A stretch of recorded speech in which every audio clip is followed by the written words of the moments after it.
Nanti kalau kita udah sampai, Nyonya ingin kemana saja? Tanya Ratempik yang duduk di sebelah Orol.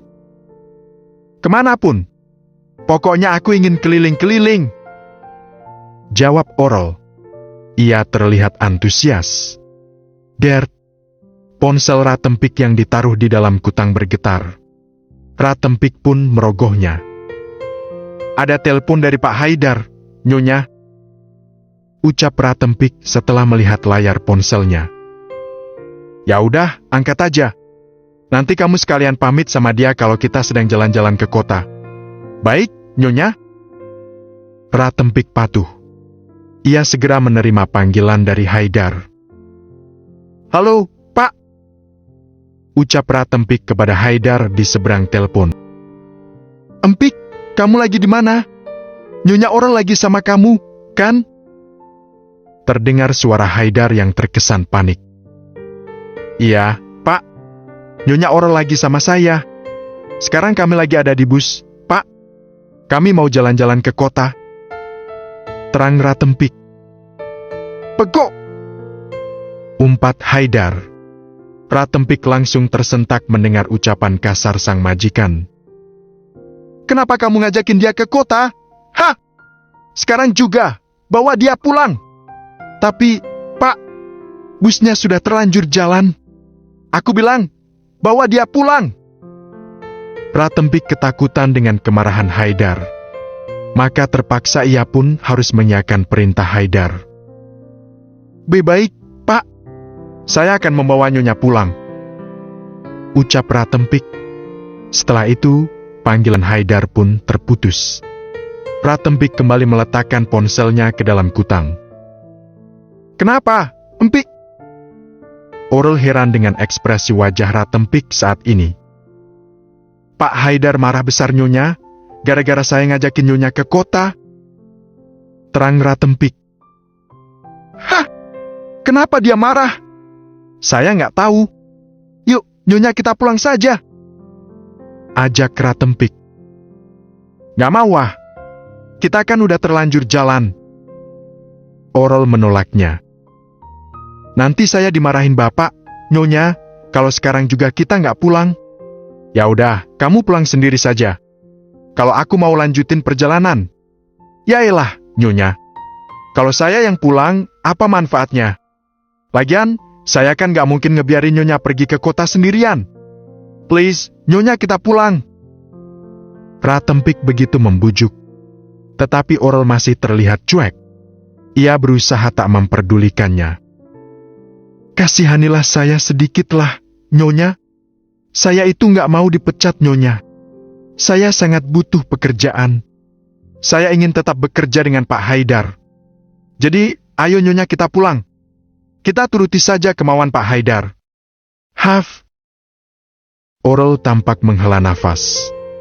Ia sedikit iba terhadap Ratempik. Maka akhirnya, ya udah, ayo kita pulang. Dengan berat hati, Orol akhirnya setuju untuk membatalkan perjalanannya ke kota. Ia harus pulang seperti keinginan Haidar. Haidar berjalan mondar-mandir di teras rumah. Ia sedang menunggu kedatangan Orol dan Ratempik. Ia nampak panik. Ia takut Ratempik tak benar-benar membawa Orol kembali pulang. Bram! Terdengar suara mobil. Ternyata mobil pikap yang sering mengangkut hasil panen buah-buahan di desa ini. Mobil milik salah satu warga.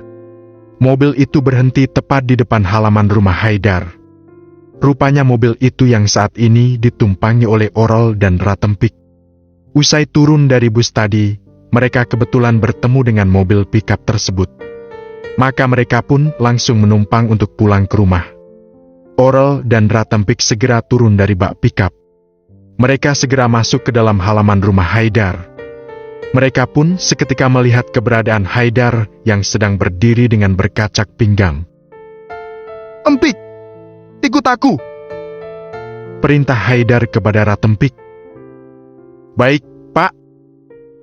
Haidar berjalan ke samping rumah. Ratempik pun mengikutinya. Mereka meninggalkan Orol sendirian begitu saja. Apa maksudmu mengajak Orol ke kota? Hah? Tanya ketus Haidar setelah mereka berdiri saling berhadap-hadapan. Maaf, Pak. Habis katanya, Nyonya bosen di sini. Makanya saya ingin ngajakin dia jalan-jalan ke kota. Lancang kamu, sahut Haidar. Kau tahu, Orol itu tak boleh kemana-mana. Apalagi ke kota. Ia harus tetap di sini bersamaku. Aku tak mau kalau sampai dia di sana bertemu dengan... Ucapan Haidar tiba-tiba terhenti. Ia sadar, ia hampir saja kelepasan bicara. Pokoknya, kamu tak boleh lancang mengajak dia kemanapun.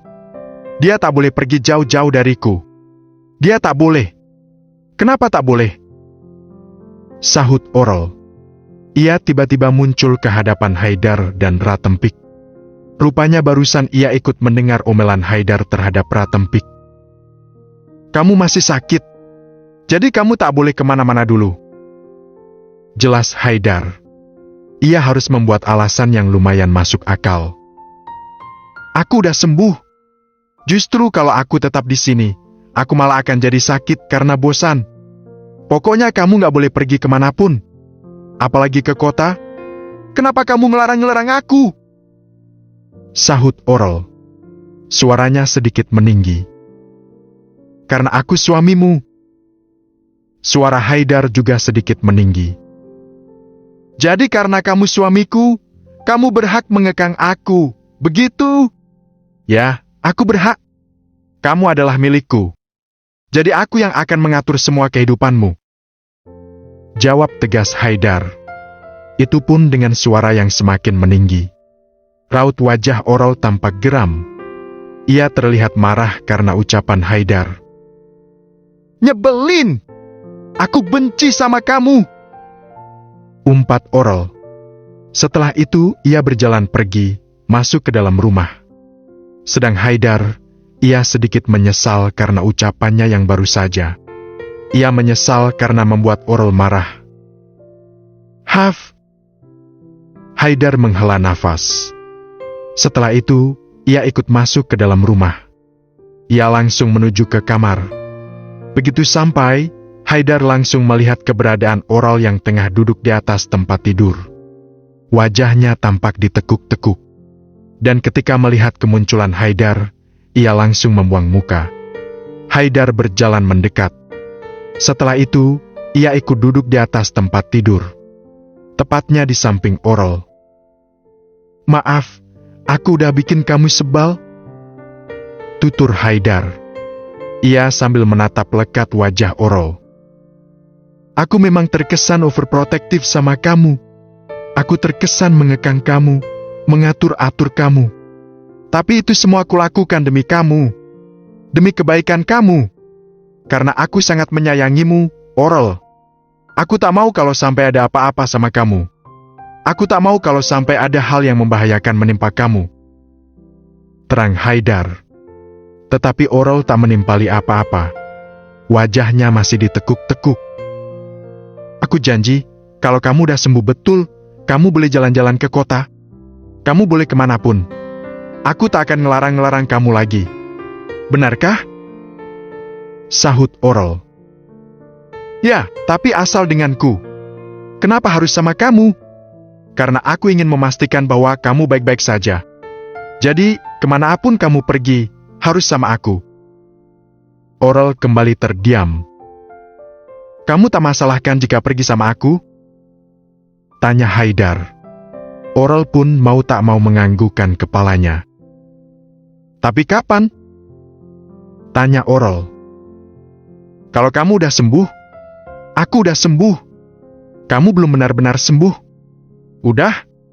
Ya sudah, kalau begitu nunggu kalau aku udah gak sibuk. Emang kamu lagi sibuk apaan? Sibuk gak ngapa-ngapain. Haidar pun tertawa. Ia sambil mengusap-usap puncak kepala Orol. Layam dan Carmen duduk di sebuah kopi shop. Mereka tengah menikmati kopi sambil mengobrol-ngobrol santai. Usia kamu berapa? Tanya Carmen. 18, Mbak. Tapi sebentar lagi mau ke 19. PHT. Carmen tampak menahan tawa. Kenapa? Ternyata kamu masih bau. Sil, saya sudah dewasa, Mbak. Tapi bagiku umur segitu kamu masih bau. Cil. Ya udahlah. Terserah. Bibir Layam mengerucut. Oh ya, semalam kamu manggil-manggil aku dengan sebutan Nyonya. Emang yang kamu maksud Nyonya siapa sih? Layam terdiam sejenak. Dia pacar saya, Mbak. Kok manggilnya Nyonya? Karena usianya jauh lebih dewasa dari saya. Oh. Carmen mengangguk-anggukan kepalanya. Dia mirip aku ya? Iya, sedikit mirip Mbak. Kapan-kapan kenalin aku sama dia dong. Layam kembali terdiam, dan wajahnya tampak sendu. Untuk saat ini belum bisa, Mbak. Loh, kenapa? Aku sedang kehilangan dia. Maksudnya? Kita bicarakan hal lain aja ya, Mbak. Jangan bicarakan dia. Layam berusaha lari dari obrolan tersebut. Oh, oke. Carmen pun setuju. Ia tak mau memaksa Layam agar mau menceritakan masalah pribadinya. Aku mau tambah minum dulu ya sebentar. Carmen beranjak dari tempat duduknya. Ia berjalan menuju ke tempat pemesanan minum. Memesan lagi 1 cangkir americano kesukaannya. Kamu lihat cowok yang di sana nggak? Lihat. Cakep banget kan? Iya, cakep. Kalian ada yang berani nggak ngajak kenalan dia? Minta nomor handphone atau akun medsosnya dia? Beranilah! Carmen samar-samar mendengar obrolan segerombolan wanita yang juga sedang berada di kopi shop ini. Mereka tengah membicarakan Layam. Mereka terlihat sangat mengagumi sosok Layam. Salah satu dari mereka beranjak berdiri, lalu berjalan mendekat ke arah Layam. Menghampiri Layam yang tengah duduk santai sambil menikmati kopinya. Siang, Mas. Sapa wanita itu. Layam pun sedikit terkejut dengan kemunculannya. Siang. Balas Layam. Saya boleh kenalan sama masnya nggak? Terus bisa tukaran nomor handphone nggak? Tiba-tiba wanita itu terang-terangan berkata demikian sambil menyodorkan benda pipihnya. Mbak. Maaf. Saya udah punya pacar. Jadi saya nggak bisa kenalan sama cewek lain, apalagi tukaran nomor handphone. Saya ingin menjaga perasaan pacar saya. Glek. Si wanita tercekat mendengar ucapan Layam.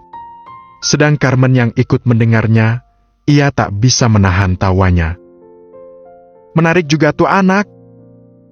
Gumamnya. Ia jadi lumayan tertarik dengan sosok Layam.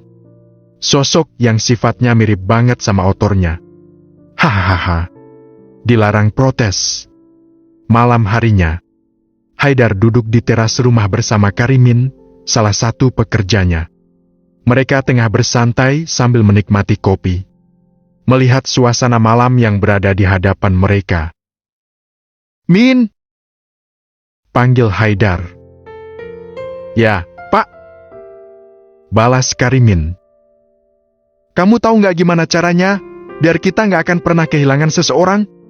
Maksudnya gimana, Pak? Karimin belum begitu mengerti pertanyaan Haidar. Itu loh. Gimana cara untuk mempertahankan seseorang? Biar kita nggak kehilangan orang itu. Maksudnya seseorang yang kita cintai. Ya iyalah. Jadi Pak Haidar takut kehilangan Nyonya Oral? Haidar menganggukkan kepalanya. Aku takut suatu hari nanti aku akan kehilangan dia. Aku takut dia akan ninggalin aku. Tutur Haidar. Nada suaranya terdengar sendu. Ya nggak mungkin lah, Pak. Pak Haidar udah sempurna kayak gini kok. Udah ganteng, kaya.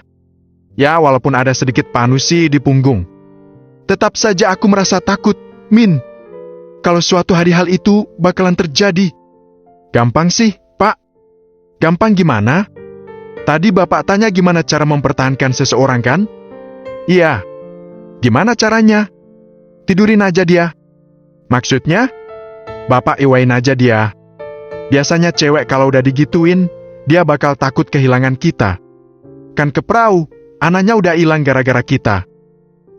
Itu hanya berlaku untuk pasangan yang masih pacaran sih. Kalau udah menikah kayak bapak dan nyonya mah, pasti udah rutin wewean. Tutur Karimin. Haidar terdiam. Ia sedang meresapi kata-kata Karimin. Min! Terdengar suara panggilan seseorang. Rupanya Parmi, pacarnya Karimin. Dia juga tinggal di desa ini. Dan sepertinya, dia sudah diperawanin Karimin. Terlihat dari cara jalannya yang seperti orang ambeien. Ya, Ayang. Sini. Pacarnya Karimin terlihat merajuk. Pak, saya mau temuin pacar saya dulu ya. Sepertinya dia lagi pengen disodok di semak-semak sana. Ya udah sana. Aku juga mau masuk kok. Di sini lama-lama dingin. Balas Haidar. Karimin segera pergi, sedang Haidar segera masuk ke dalam rumah. Ia langsung menuju ke kamar. Ia ingin beristirahat. Cekrek. Haidar pun masuk ke ruang pribadinya bersama Orol tersebut. Ia langsung melihat keberadaan Orol. Wanita itu tengah asik membaca buku di pangkuannya. Tapi yang menarik perhatian Haidar adalah Orol mengenakan baju tidur yang minim. Baju tidur yang ia belikan saat mulai pindah ke rumah ini. Haidar pikir Orol tak akan pernah mau memakainya. Tetapi ternyata, kini wanita itu terlihat mengenakannya. Orol jadi terlihat begitu seksui. Hingga tak sadar Haidar tampak menelan ludah karena melihat pemandangan tersebut. Tiba-tiba Haidar ingat ucapan Karimin tadi. Jika ia ingin mengikat seseorang, ia harus melakukan hubungan seksual guna mempererat hubungan mereka. Ya, sepertinya aku memang harus mengikuti saran Karimin. Lagi pula, Orol adalah istriku. Aku berhak melakukannya, batin Haidar. Haidar berjalan mendekat. Setelah itu, ia duduk tepat di samping Orol. Rel! Panggil Haidar. Ya!